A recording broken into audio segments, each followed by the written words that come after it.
একটা লব্ধি ভেক্টর কতগুলো সামান্তরিকের কর্ণ হতে পারে তা আমরা দেখিয়েছি ভেক্টর বিভাজনের আজকের টপিকে।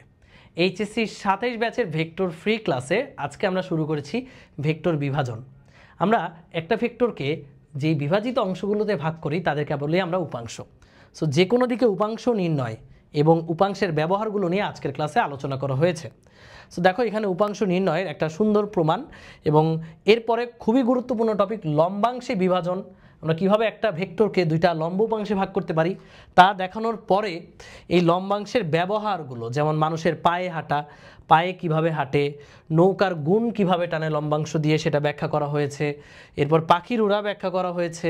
এরপর লন রোলার, ওই যেই রোলারগুলো দিয়ে মাঠের ঘাস সমান করে সেই রোলারগুলো ঠেলার চেয়ে টানা সহজ, এই ব্যাপারগুলো ব্যাখ্যা করা হয়েছে। শুধু ব্যাখ্যাতেই সীমাবদ্ধ নই, আমরা আমাদের প্রত্যেকটা ক্লাসে এমনভাবে সাজাই যেই টপিকগুলো আমরা পড়িয়েছি সেই টপিকগুলোর উপর ম্যাথমেটিক্যাল প্রবলেম রাখার চেষ্টা করি। দেখো এই টপিকগুলো থেকে যেই প্রবলেমগুলো আছে, এই যে এখানে একটা প্রবলেম দেখতে পাচ্ছ, এই যে প্রবলেম, তারপরে হচ্ছে এই যে রোলারের একটা প্রবলেম, এই প্রবলেমগুলো আমরা সলভ করিয়েছি এবং আমরা HWও দিয়ে দিয়েছি। নেক্সট ক্লাসে আমরা পড়ব লম্বাংশ উপপাদ্য। সো নেক্সট ক্লাসটা শুরু হবার আগে এই ক্লাসগুলো সবাই করে ফেলবা, ফিজিক্স ভাইয়া চ্যানেলে সাজানো আছে। আর এই ক্লাসগুলো করার পর যদি মনে হয় যে না ইয়াসিন ভাইয়ের সাথে ফিজিক্সের জার্নিটা জোস হবে, তাহলে ফিজিক্স সাইকেল 1-এ ঝটপট এনরোল করো।